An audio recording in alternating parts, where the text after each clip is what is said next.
Vamos a empezar a grabar.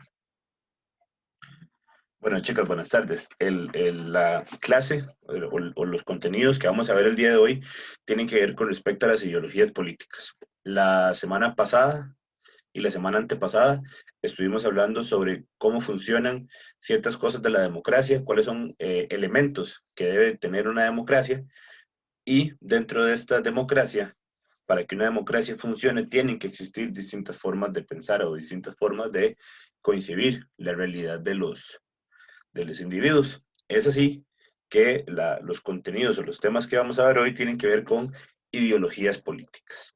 Entonces, dentro de las ideologías políticas hay un amplio mundo y cada vez vamos a encontrar distintas mezclas de lo que vamos a ir viendo en la clase de hoy. Entonces es posible que en unos años escuchemos ideologías políticas distintas o para la gente de hace, no sé, 40 años, escuchar términos ahorita son como, ok, ¿de dónde salió esto? O, por ejemplo, el comunismo que viene, que surge a inicios del siglo XX, bueno, eso es un cambio, eso es una nueva ideología política que se suma a las múltiples ideologías que existen. Entre ellas, bueno, la primera ideología que vamos a ver esta semana va a ser el liberalismo.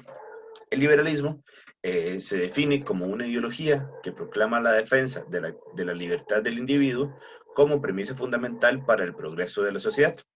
En sus orígenes propició el desarrollo de la democracia.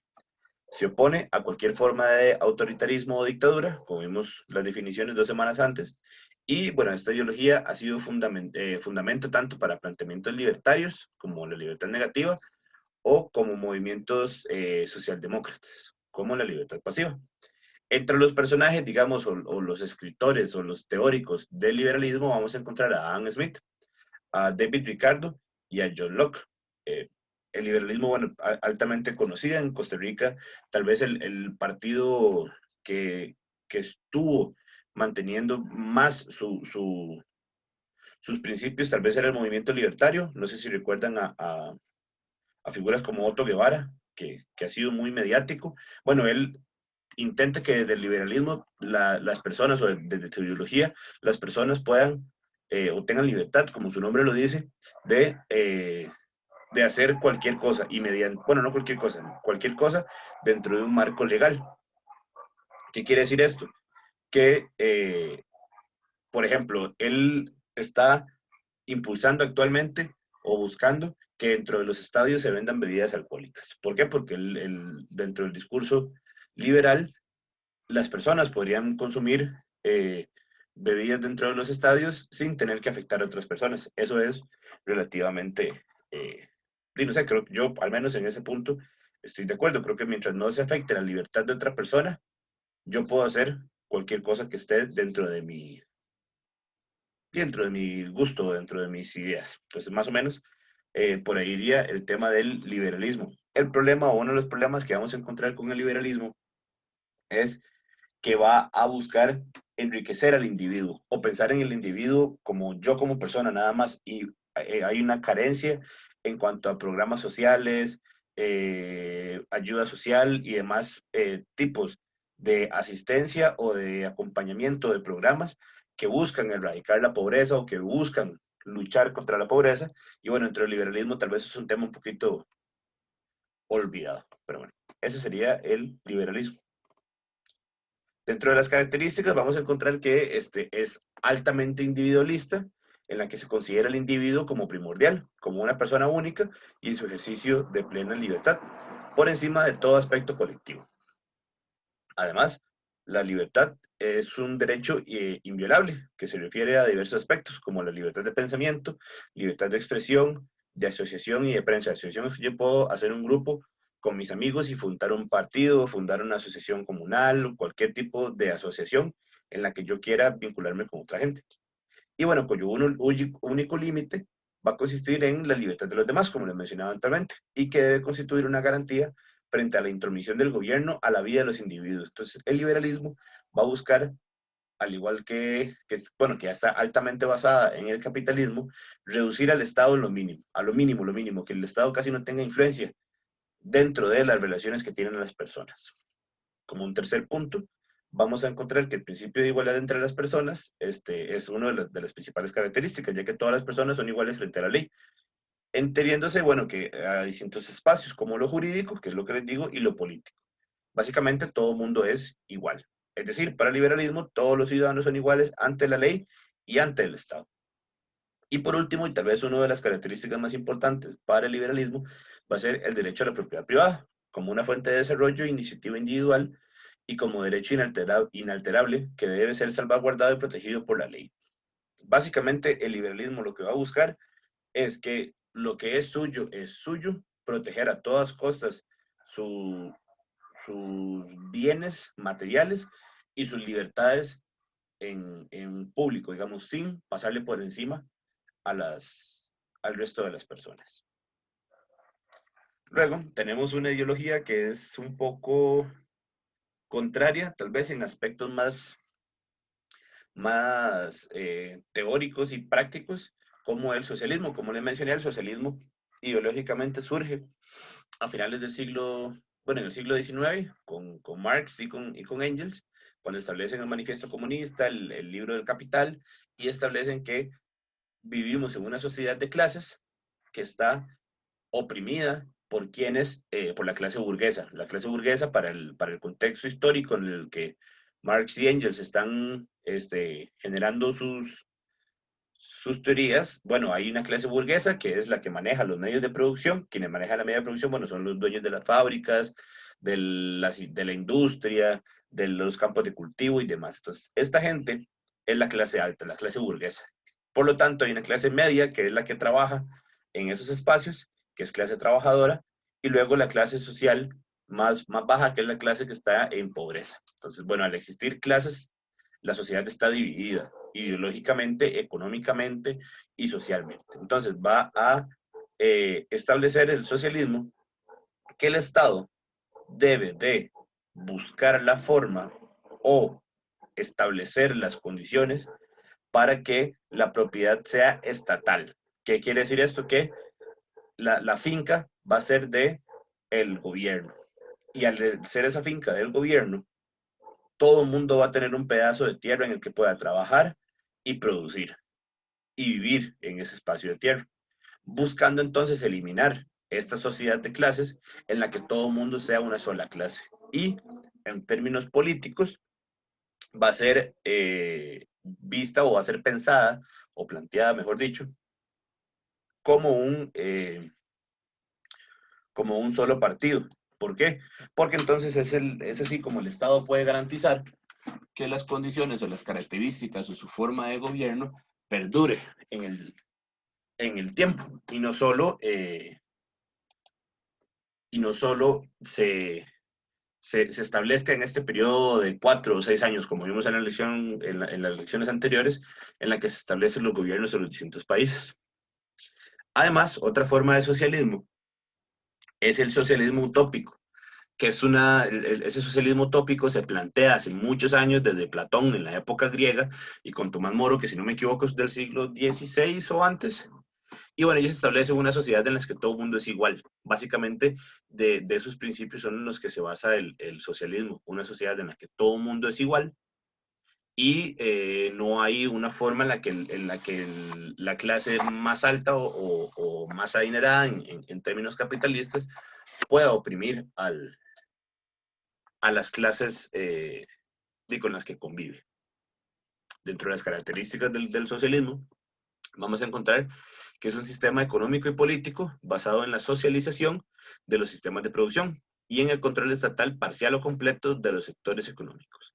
Lo que les mencionaba de esta finca en la que la gente puede trabajar y vivir es un ejemplo de la socialización de los sistemas de producción. Entonces, la fábrica es del Estado, pero la gente que trabaja en esa fábrica tiene derechos laborales, tiene las condiciones óptimas para trabajar sin que el Estado oprima y reprima a esta persona en términos económicos. ¿Por qué? ¿Por qué surge esta temática? Bueno, resulta que yo como dueño de una fábrica recibo los ingresos sí, mi ingreso económico va a depender de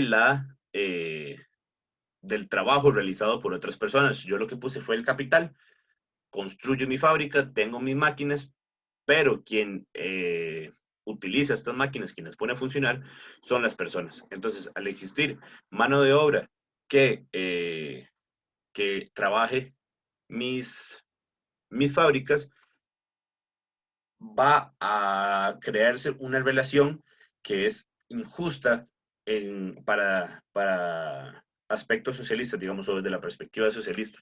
¿Por qué? Porque entonces tengo a alguien que se está enriqueciendo a partir de mi trabajo.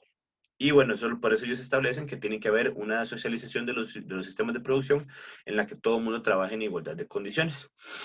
Aunque el objetivo final de los socialistas era establecer una sociedad comunista o una sociedad sin clases, como ya les dije.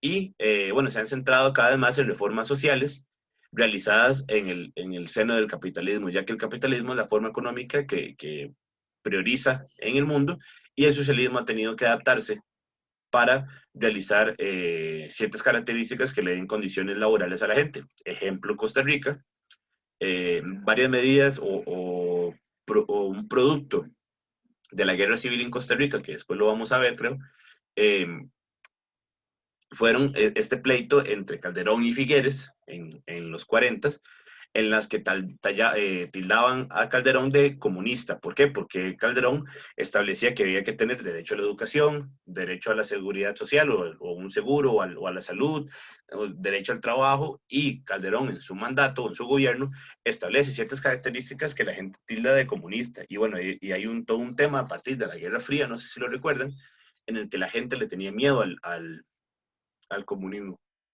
Entonces, en Costa Rica, aunque nunca ha existido el socialismo como tal, varias ideas socialistas han nutrido o fomentado las bases de lo que hoy conocemos como de los grandes hitos o de las grandes reformas que tiene Costa Rica en términos sociales. La Caja, la Universidad de Costa Rica, la educación pública, el Código de Trabajo, que son instituciones o marcos legales que Costa Rica tiene hace más de 60 años, 70 años ya, y que siguen manteniendo una estabilidad social dentro de la gente, aunque bueno, con los años y con los cambios que se han ejercido, se han debilitado, o sí, pues la clase política más alta ha intentado debilitarlos, bueno, ahí persisten, ¿verdad? Y hay gente que igual seguimos creyendo que es la mejor forma de vivir en una sociedad en la que todo el mundo tenga acceso a educación, salud, trabajo digno, una vida digna y demás.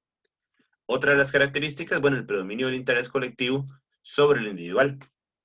Aquí vamos a encontrar la primera diferencia, entonces, tal vez la más clara, en cuanto al socialismo y el liberalismo. El socialismo busca que haya un interés colectivo en el que todo el mundo esté bien de forma conjunta, y el liberalismo va a buscar que esté bien el individuo. Yo como persona tengo que estar bien primero antes de pensar en un interés colectivo. Ya está en ustedes dos, chicas, y Concepción, cuando nos escuche, cuál va a ser la ideología, o por lo menos de estos dos, con cuál se inclinan un poco más, o una mezcla de estas, ¿por qué no?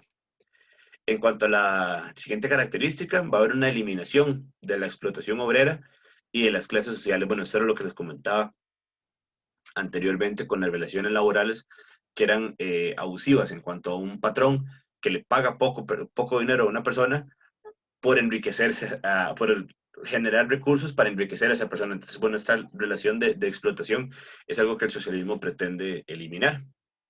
Otra característica es la lucha de clases y la conquista del poder político por parte de la clase obrera, en lo que se establece como la dictadura del proletariado, en el que son las personas que trabajan, las personas que generan riqueza, que son los que van a mover el asunto político, ¿verdad? El Estado, y no quienes concentran la riqueza, son los que, aparte de concentrar la riqueza, van a establecer cuáles son las reglas del juego. Por lo tanto, va a existir una justa repartición de la riqueza.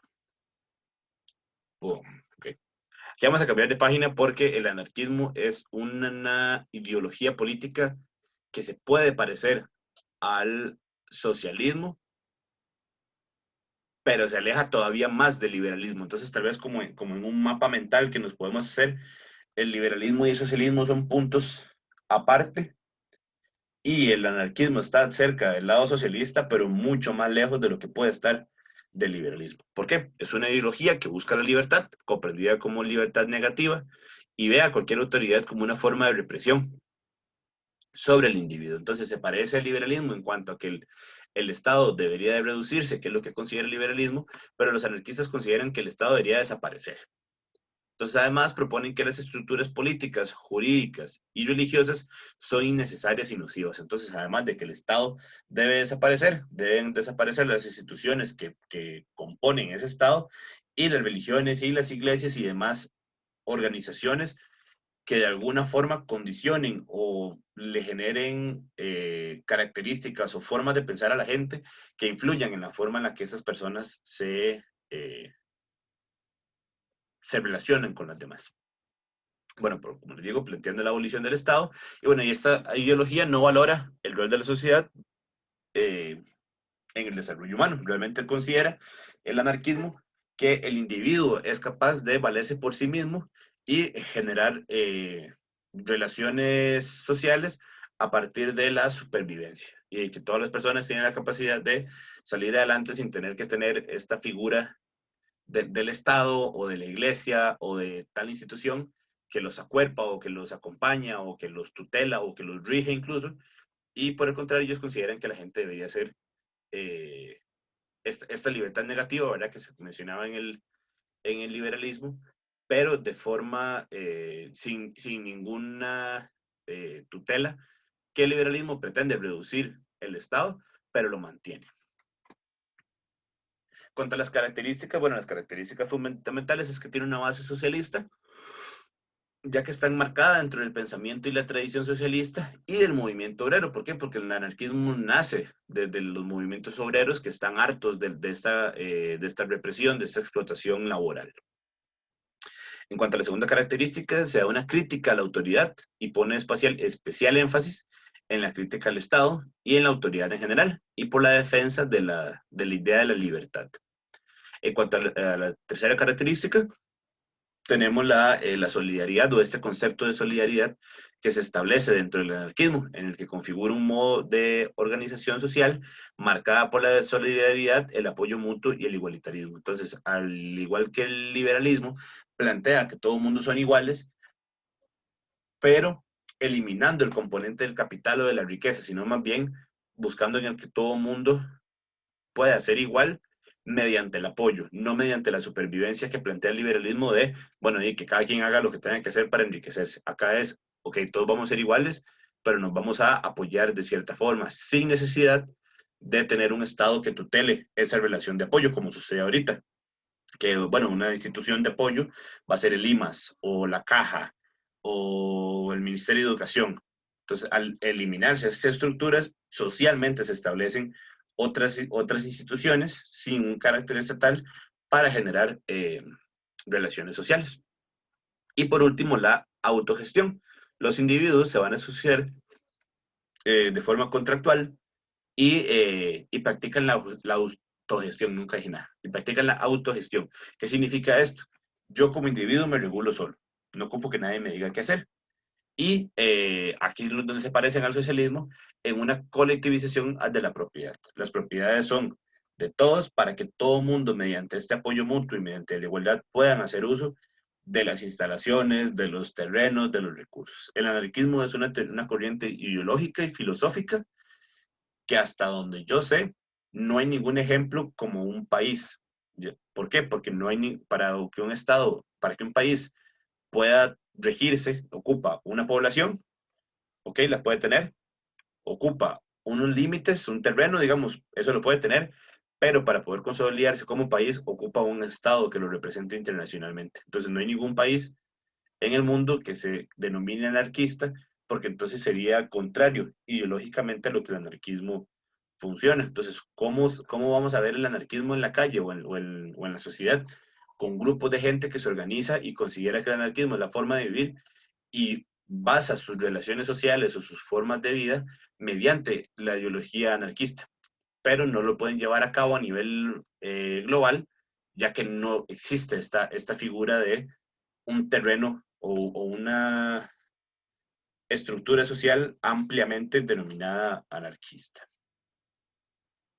No sé, chicas, si tienen Profe, alguna, dime.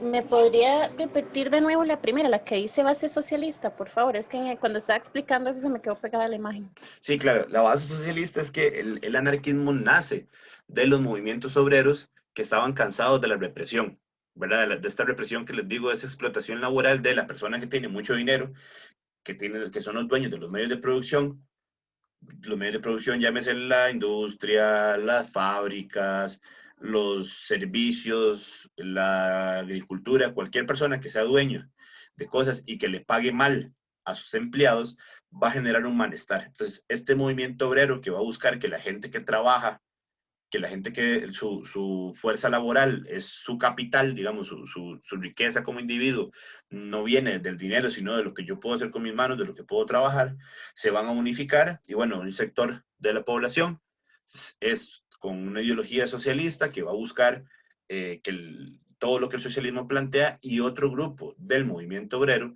va a buscar el anarquismo.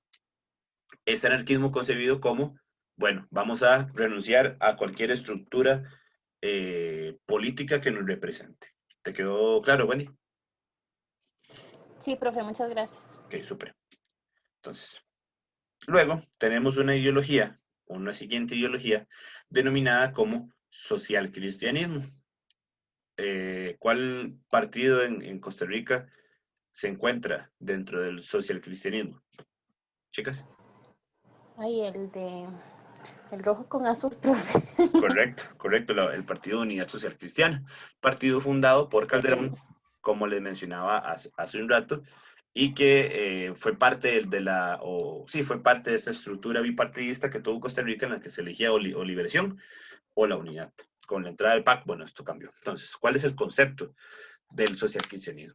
Es una ideología que tiene sus fuentes doctrinales, eso quiere decir como su forma de ver las cosas, en el humanismo cristiano y que proclama como sus principios fundamentales la primicia de que la persona humana, sobre todo, que proclama, ay, ya me perdí. Ok, sí, la persona humana es lo esencial y el respeto a la dignidad es lo esencial para la existencia de la persona.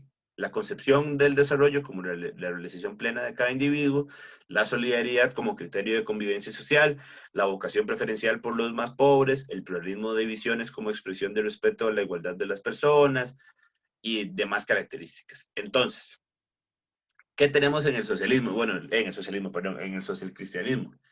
Es una ideología que tiene mucha similitud con el socialismo, pero con un componente religioso.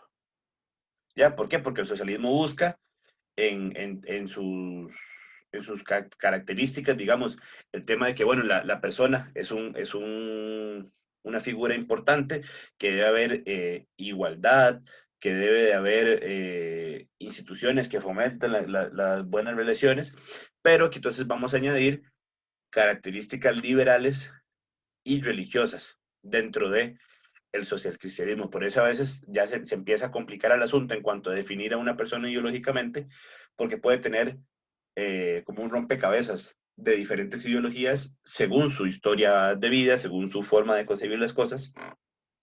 Y el socialcristianismo es producto de estas ideologías que van a marcar a la política del país. Bueno, como dice la diapositiva, en Costa Rica, el gobierno de Rafael Ángel Calderón Guardia, que, dato curioso, él era doctor y por eso el hospital que está en San José se llama Rafael Ángel Calderón Guardia. Él era doctor ahí en el hospital. Estuvo fuertemente influenciado por esta ideología. ¿Cuáles son entonces las características del socialcristianismo? Bueno, está basado en ideas sociales, especialmente desde la Iglesia Católica, porque el pentecostalismo y estos partidos de corte cristiano son posteriores, son mucho más recientes. Entonces, bueno, está basado en ideas sociales desde la Iglesia Católica. Costa Rica estuvo influido por las encíclicas papales como la Rerum Novarum. Las encíclicas papales son una serie de recomendaciones o de guías que establece la Iglesia Católica, en este caso directamente desde el Papa, y que, bueno, van a establecer cómo la gente debería convivir, organizarse, cómo la religión y el gobierno deberían funcionar de forma conjunta. Además, cree en los ideales de la democracia y la justicia, establece entonces a la persona como el sujeto y el fin de la vida social, ya que sin el individuo no podría existir una vida social. Considera que la solidaridad humana es el punto más importante para lograr esta igualdad. El problema es que a veces esta solidaridad se entiende como asistencialismo o esta visión de ver como a las demás personas como pobrecitos, hay que ayudarlas, sin darle las herramientas para que salga de este grupo social en el que siempre le van a ver complicada, por decirlo en términos complicados, por decirlo en términos sociales. Entonces, una de las carencias que va a tener el socialcristianismo es que va a mantener el status quo. ¿Qué significa el status quo? La forma en la que son las cosas. Y romper el status quo significa cambiar la realidad. Entonces, al existir solidaridad, entonces vamos a tener, o sea, al existir solidaridad de la forma en la que lo plantea el socialcristianismo, vamos a tener las clases sociales tales y como son, y hay muy poco ascenso social. ¿Qué significa ese ascenso social? Bueno, que las personas pobres puedan salir de la pobreza y establecerse como clase media. ¿Mediante qué? Mediante sus esfuerzos, mediante estudios, mediante oportunidades laborales, mediante igualdad social establecida por el Estado. Pero bajo este enfoque social cristiano, lo que hay es asistencialismo. Entonces, bueno, esta gente no tiene que comer, vamos a llevarle comida, pero no le vamos, que eso está muy bien, evidentemente, pero no le vamos a decir o no le vamos a impulsar para que su realidad pueda cambiar, sino lo vamos a mantener en donde está, pero con una calidad de vida mejor, porque entonces le vamos a dar comida o le vamos a dar lo que este grupo necesite. Como otra característica, va a establecer que el trabajo, el deber y el derecho le corresponden a toda persona y por lo tanto la justicia social eh, es fundamental y tiene que existir, bueno, esta relación entre demanda y satisfacción, digamos, entre lo que yo quiero y cómo me siento recibiéndolo, tiene que ser pues igual, digamos. Eso sería el social cristianismo. Como les digo, en Costa Rica hay una base grande del socialcristianismo, no por eso, no es casualidad que en Costa Rica sigamos siendo un país religioso, un estado confesional. ¿Qué significa esto? Que bueno, es un estado en el que todavía tiene a la Iglesia Católica muy cerca de la estructura política. Hay proyectos desde hace varios años, de hecho Costa Rica es uno de los pocos países de América Latina y del mundo que, que todavía mantienen un estado confesional y que no eh, dan el paso hacia el estado laico. ¿Qué significa eso? Un estado laico es un estado en el que el estado no tiene una religión oficial, sino que cualquier religión es bienvenida o es permitida, la gente está en libertad de asociarse, eso es un principio liberal que tiene el estado, cualquier persona puede acceder o asistir a actividades religiosas, pero el Estado, o sea, Costa Rica, no, como institución, como conjunto de personas, no tienen una ideología favorita, por decirlo de cierta forma. Entonces, ¿qué sucede? Que al existir un Estado confesional, la Iglesia Católica recibe dinero del Estado, de todas las personas. ¿Qué es lo que pasa? Que todas las personas que pagan impuestos en este país no necesariamente son católicas.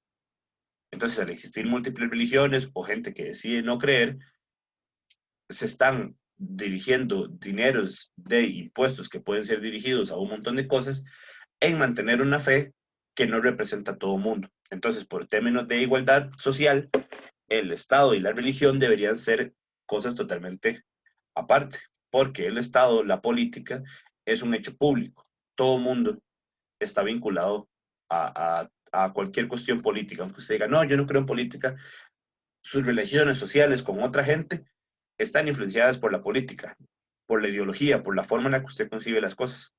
En cambio, la religión es un hecho o una situación que es de carácter privado.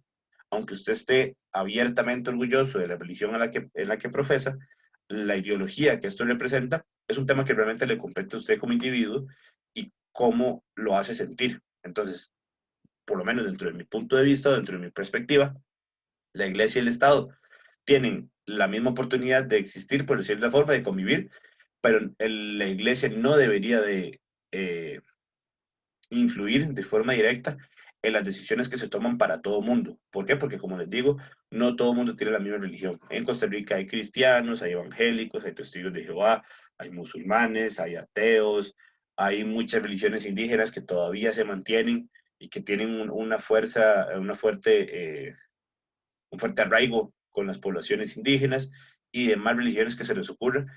Todo eso está dentro del mosaico cultural que es Costa Rica. Entonces es importante que se respeten estas diferencias sociales, religiosas, sí, religiosas, sociales, culturales, para que no haya un choque entre eso. Entonces, bueno, como ya retomando con el tema social cristianismo, es por eso que Costa Rica sigue siendo eh, un país confesional en lugar de ser un estado laico. Como siguiente ideología, vamos a encontrar una ideología que, si bien tiene su origen hace poco y que se vence mediante una guerra, sigue teniendo impacto. Esto es el fascismo. El fascismo es una ideología autoritaria y nacionalista que proclama los beneficios de las desigualdades de clases, el derecho de las élites a gobernar y la supremacía del Estado y del partido de gobierno, obviamente, sobre el individuo. Es completamente antiliberal en el sentido político y económico. Y también va a ir en contra del fascismo, ya que del comunismo, perdón, porque no va a creer que la gente tenga oportunidad de tener relaciones con el Estado de forma igualitaria, por decir de cierta forma, o que la gente pueda eh, tener como un acuerpamiento social. Al contrario, ellos se basan o se benefician de que haya gente pobre para que ellos sean más ricos, o por lo menos eso es lo que considera el fascismo. Los personajes tal vez más importantes que vamos a tener, como les menciono, a partir de la Segunda Guerra Mundial o dentro del marco de la Segunda Guerra Mundial, va a ser Benito Mussolini, que establece el fascismo de 1922 hasta 1945, año en el que termina la guerra y cuando lo matan los comunistas en Italia, y Adolfo Hitler en Alemania entre 1933 y 1945. El 33 cuando empieza el Hitler dentro de Alemania a liderar, y en el 45 cuando se acaba la guerra y aparentemente se suicida. Para América Latina existen componentes fascistas, existen ciertas ideologías de gente que cree que la gente de la élite es la que debe gobernar, la gente que tiene dinero, la gente que tiene capital cultural. ¿Qué significa esto?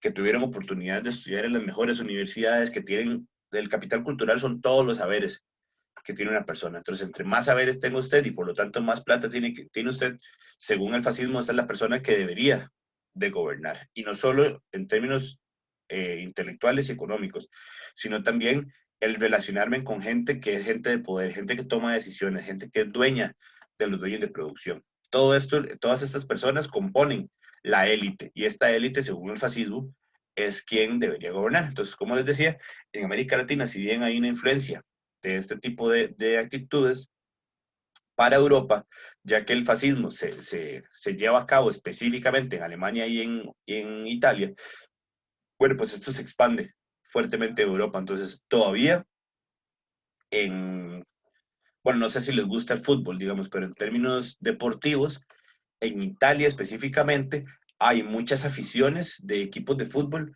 que todavía hacen cantos de como apoyos hacia equipos, eh, entonando o teniendo frases o expresiones que son fascistas. Y eso la FIFA o organismos internacionales han tratado de censurarlo y de castigarlo, ya que es una forma no deseable de gobierno, como lo vimos en las clases anteriores, y es un problema ya que es sumamente racista. Entonces, cuando un jugador de algún equipo es en negro, las barras fascistas van a atacar directamente al jugador porque consideran que es de clase baja o de clase inferior. Entonces, esos son los problemas que vamos a encontrar dentro del fascismo y específicamente en Europa, donde esto es un tema bastante, pues bastante delicado.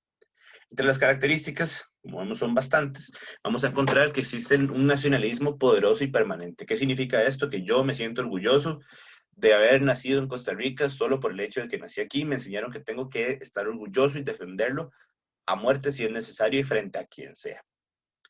Existe un disgusto desde el fascismo por el reconocimiento de los derechos humanos. ¿Por qué? Porque el dictador o este líder fascista que está en el gobierno puede reprimir los derechos de cualquier persona. Entonces, al existir una comisión o una Corte Internacional de Derechos Humanos, esto va a debilitar este poder que va a tener este líder, porque hay una Corte Internacional que le dice cómo tiene que hacer las cosas. Entonces, hay un disgusto por reconocer estos derechos humanos. Hay una supremacía de lo militar, es altamente sexista, o sea, los hombres son los que tienen como derecho al poder. Hay un alto control de los medios de comunicación y que atrae a las masas con demagogía. ¿Qué quiere decir la demagogía? Bueno, yo les digo a la gente cómo tienen que hacer todo, les digo cómo desde el poder, como desde mi figura de alto mando, cómo puedo hacer todo y cómo ustedes tienen que hacer todo.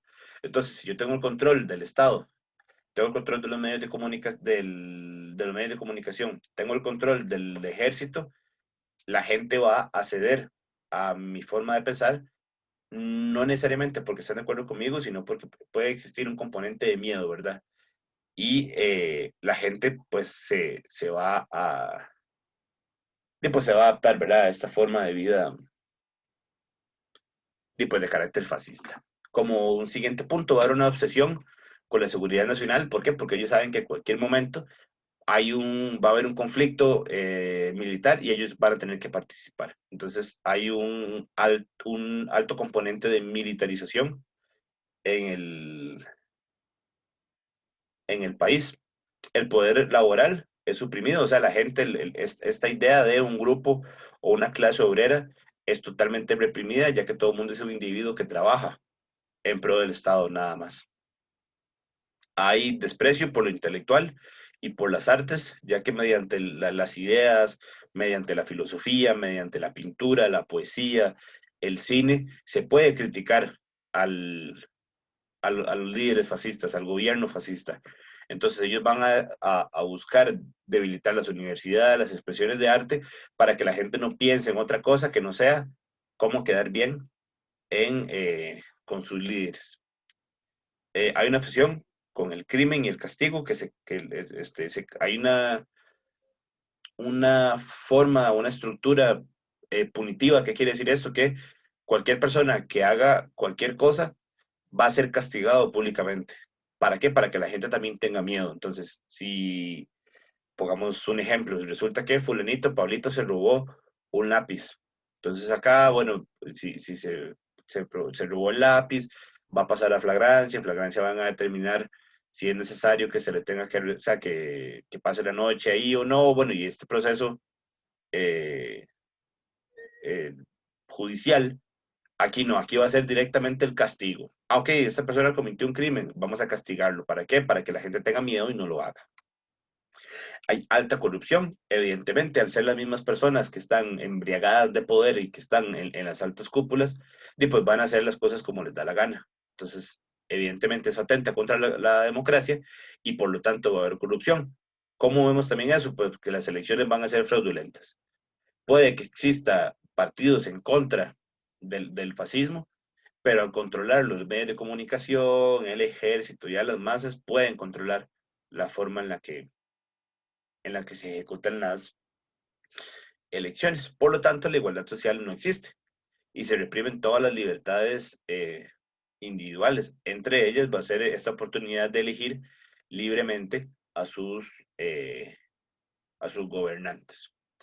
Otra característica del fascismo es que es expansionista y militarista. ¿Qué quiere decir eso? Que siempre va a buscar qué tiene el vecino que yo puedo ir a quitarle. Entonces, los límites territoriales de, de un país de corte fascista van a estar en constante tensión, ya que, bueno, ellos tienen una idea de que deben de expandirse, entonces de que deben invadir otros lados y conquistarlo. Por último, El gobierno no pertenece a las mayorías y el gobierno debe estar en manos de los mejores o de lo que ellos establecen, los mejores, pero los miembros del mismo partido. Por lo tanto, es esta idea, ¿verdad?, de lo que les digo, de que hay elecciones fraudulentas y que hay corrupción. Ya de las últimas características, el Estado superior a las personas, por lo tanto, el líder va a ser esta persona como máxima dentro de la ideología de las personas. Y Benito Mussolini estableció una frase que es: todo en el Estado, nada fuera del Estado. ¿Qué significa esto? Yo como líder, todo viene a mí, pero nada sale.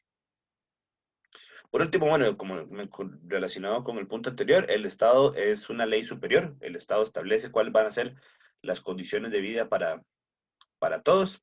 Además, ejercer el gobierno es un privilegio, por lo que el fascismo se vuelve una ideología personalista. ¿Qué quiere decir esto? Vamos a tener este individuo en lo más alto del partido y él va a ser quien nos va a sacar adelante. Para efectos de Italia, como les digo, que es donde se lleva a cabo ese tipo de ideología, Benito Mussolini va a hacer esta figura de, ok, él es el elegido para gobernar. Y el fascismo también reprime o separa de forma directa la injerencia de la iglesia con las relaciones del Estado, por lo que el fascismo limita a la iglesia a realizar cultos, a que la gente tenga acceso a la religión, pero hasta ahí. La iglesia no puede elegir o tener opinión sobre cómo se desarrollan las relaciones políticas. ¿Todo claro con el fascismo? Yo sé que es sumamente extenso y es complicadito, pero traté de explicárselo lo más claro. ¿Todo en orden, chicas? Sí, profe. Ok, Sí, vamos. profe. Súper. Vamos a pasar entonces con la socialdemocracia, que se puede parecer un poquito al socialcristianismo. Pero bueno, entonces, la socialdemocracia es una ideología política que promueve reformar el capitalismo democráticamente, mediante la regulación estatal y la creación de programas y organizaciones patrocinadas por el Estado para enfrentar las injusticias.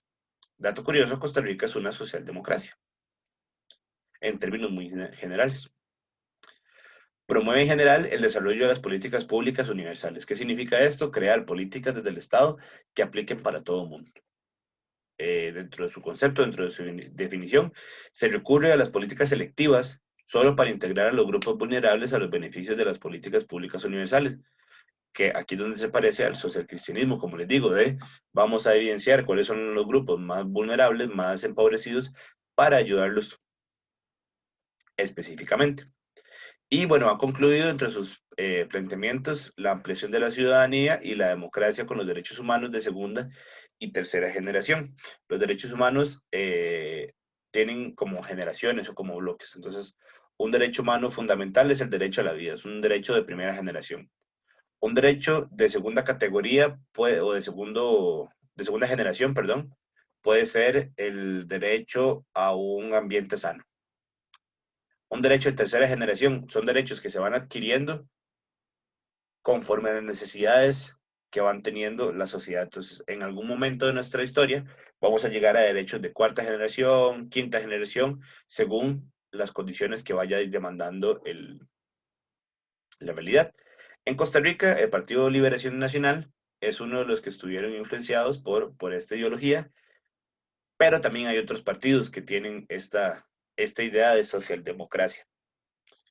La socialdemocracia, como para que se ubiquen, conforme a lo que veníamos hablando, tiene características tanto liberales, como comunistas, como socialistas, perdón, como socialcristianas. Es una mezcla de todos estos elementos. ¿Y por qué con lo social cristiano? Porque el elemento religioso, y para el caso específico de Costa Rica, va a tener mucho peso, ya que la mayoría de las personas son creyentes en religión, principalmente católica, en algún momento de la historia de Costa Rica, y esto va a hacer que la gente se siente identificada políticamente con los distintos partidos que responden a la socialdemocracia o al sociocristianismo, o al socialcristianismo.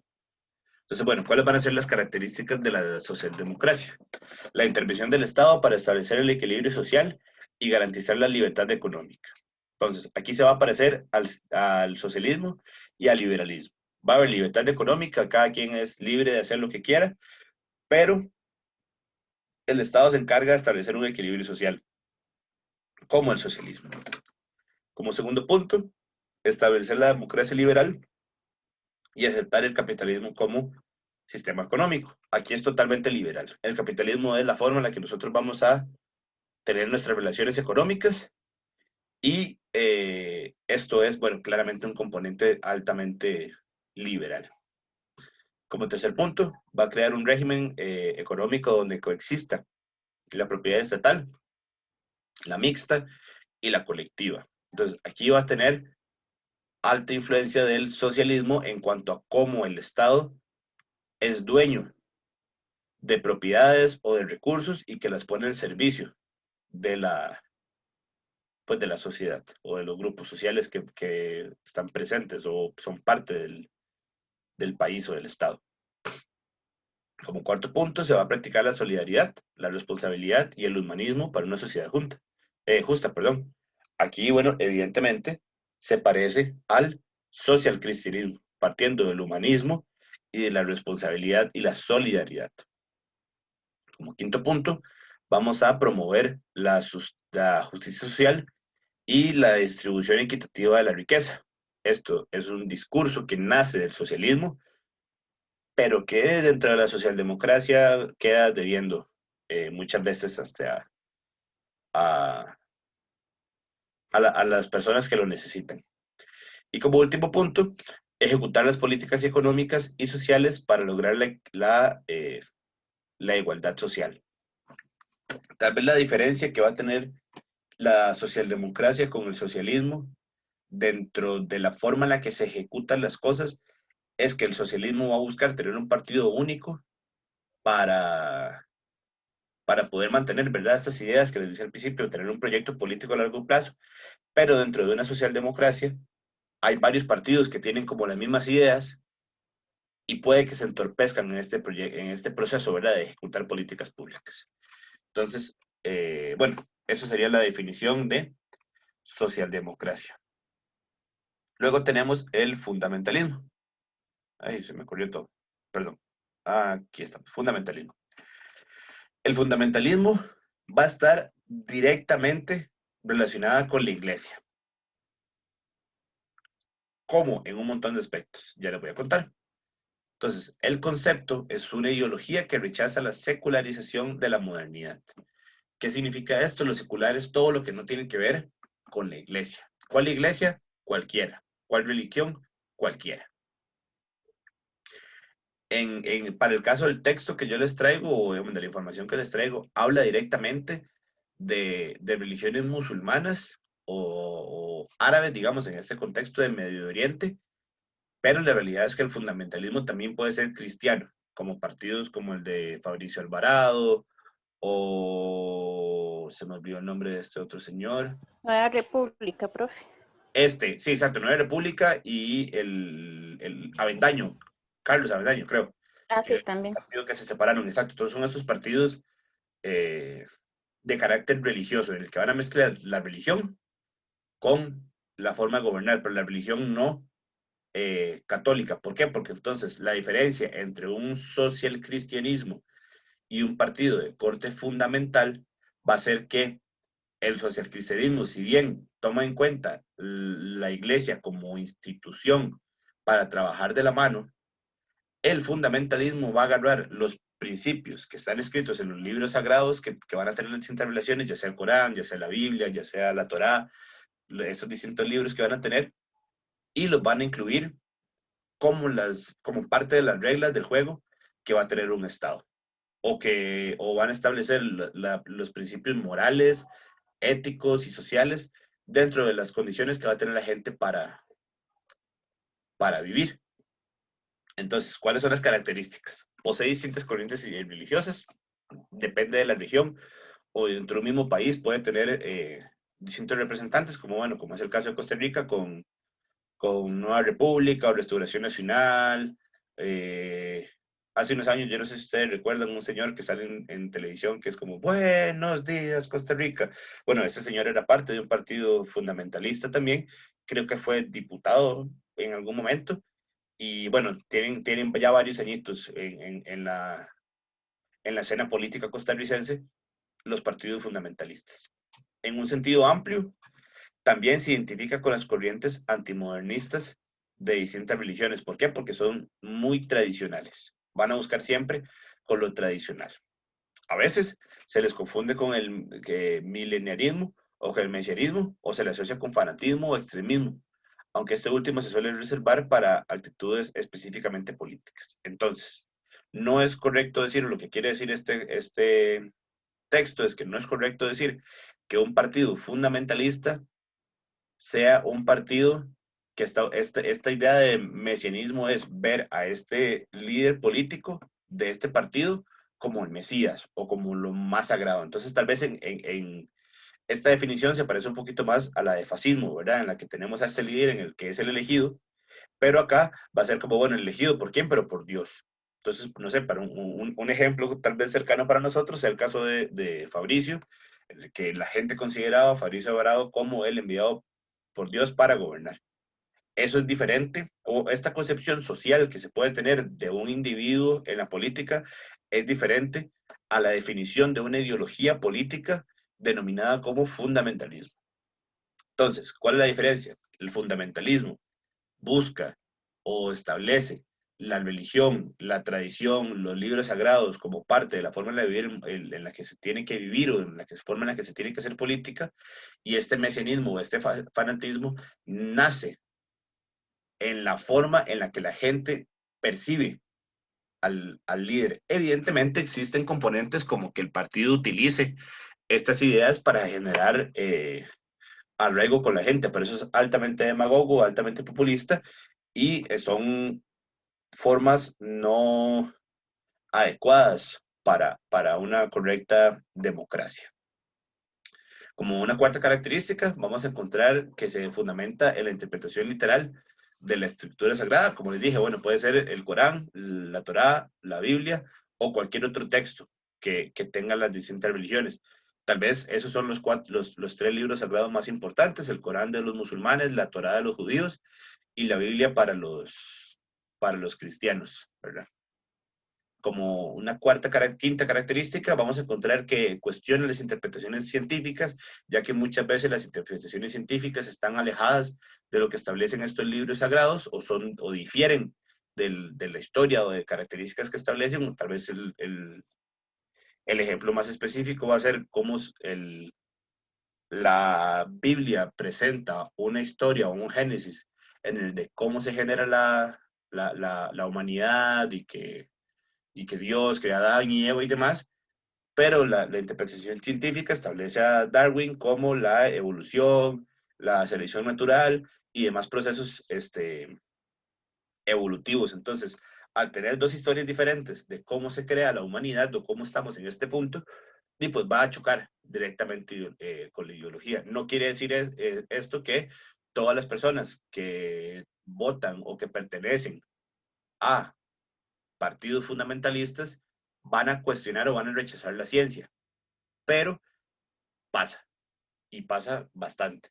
El problema de esto es que muchas veces se caen en discursos sumamente tradicionales que limitan el acceso a la salud o mejorar las condiciones de vida de las personas mediante los avances científicos. Entonces puede que, por ejemplo, un niño al que no lo vacunen, porque la familia es fundamental, es muy tradicional en cuanto a términos religiosos, y bueno, los niños no se vacunan y a largo plazo presentan complicaciones pues, médicas, porque bueno, no sé, yo nunca he tenido hijos, entonces no sé, no estoy seguro de cuáles son las vacunas que se les ponen a los menores, pero tengo entendido que son bastantes. Yo recuerdo mi librito celeste que mi mamá tenía y bueno, eran bastantes vacunas y a cada rato tenía que ir a vacunarme, porque eso le garantiza al individuo una condición de vida medianamente competitiva y que puede relacionarse con los distintos espacios de forma sana o sin presentar pues, mayores complicaciones. Como última característica, bueno, se pone a la modernización de la cultura y y a la colonización. Siempre van a pensar que las cosas están bien como están y que más bien deberían regresar a lo más cercano de los tiempos bíblicos, porque entonces esa es la forma en la que los distintos profetas o representantes de la religión fue donde vivieron. Entonces, entre más cercanos estén a esos contextos, más cerca se van a sentir de su religión. Esto sería la definición de una ideología fundamentalista. Yo en lo personal considero que, como les dije hace un rato, la religión y el Estado, o la religión y la política, son dos cosas que no deben de mezclarse, ya que aquí donde entran en conflicto, o estos puntos que les digo, como el acceso a la salud o el tomar ciertas decisiones que pueden afectar a terceros sin que esos tengan la posibilidad de elegir. Por ejemplo, un niño no puede elegir si se pone vacunas o no, porque los papás son los que eligen, pero quien tiene las repercusiones a largo plazo, o quien podría tener repercusiones a largo plazo, es el infante, que no tomó decisiones y como adulto, pues ya es muy tarde para ponerse ciertas vacunas, o ya no se ponen gratis, que para el caso de Costa Rica, todas las personas menores de 21 años, o no, de 18 años, son atendidas por el Estado. Si usted es estudiante, todavía después de los 20, de los 18, lo atienden creo que hasta los 25. Entonces, bueno, todas estas características de un Estado social con salud se podrían ver afectadas mediante el fundamentalismo, ya que este podría eliminar el financiamiento de esas estructuras eh, sociales. ¿Todo claro con el fundamentalismo? Sí, profe. ¿Sí están cansadas? Ya casi vamos a terminar. Sí, profe. ¿Sí están cansadas o sí entendieron? Sí Sí, entendimos. Perfecto. Y sí, ya me quedan solo estas dos diapositivas para ya terminar. Luego entonces vamos a tener el libertarismo, muy diferente al liberalismo. El libertarismo es básicamente que usted haga lo que le da la gana. ¿En qué? En lo que usted quiera. Entonces, tal vez esa es la diferencia más clara entre el libertarismo y liberalismo. El liberalismo tiene un límite. ¿Cuál? Los derechos de las otras personas. El libertarismo tal vez no necesariamente eh, tenga esta regulación, aunque pueden existir leyes escritas que limiten estas condiciones.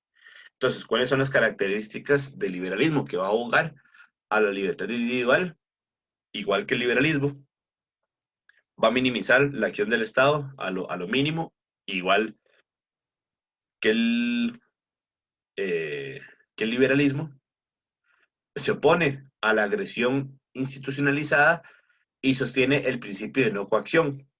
Aquí entonces el libertarismo se va a parecer un poquito al anarquismo en cuanto a que establecen que el Estado y las distintas instituciones agreden o violentan los derechos o la calidad de vida de ciertas personas. Entonces, el libertarismo no va o no fomenta que la persona se organice, como si lo busca el anarquismo, que la gente se organice para poder establecer sus modos de vida. Por lo tanto, se va a oponer a las leyes, a las licencias, a los reglamentos y los permisos para proyectos y actividades económicas, la educación pública, la asistencia, la seguridad social, el control de armas de fuego y la ayuda internacional. Muy parecido al anarquismo, pero con la existencia de un Estado. Entonces el liberalismo se va a parecer al anarquismo en muchas de sus características, pero la gran diferencia va a ser que el libertarismo establece o piensa o plantea la existencia de un Estado, aunque sea pequeñito, pero el anarquismo no. El anarquismo renuncia totalmente. Por lo tanto, el liberalismo incluye variantes de izquierda o socialistas y variantes de derecha o capitalistas. ¿Según qué? Según la conveniencia pues, del país o de la gente que está en el poder. Hasta donde yo sé, hasta donde me da el conocimiento, no tengo un ejemplo de un país que sea o sea, que esté dentro del libertarismo. Eso es una ideología política que pueden tener ciertos partidos o ciertos grupos sociales, pero hasta donde yo sé, no se ha llevado a la práctica como como una ideología que tenga funcionalidad en cuanto a lo político. Estos serían todos los conceptos eh, necesarios para la clase del día de hoy, porque la clase de la siguiente semana vamos a ver cómo ya la ideología política se establece en regímenes políticos en los distintos países. Eso sería toda la clase del día de hoy. No, un segundo.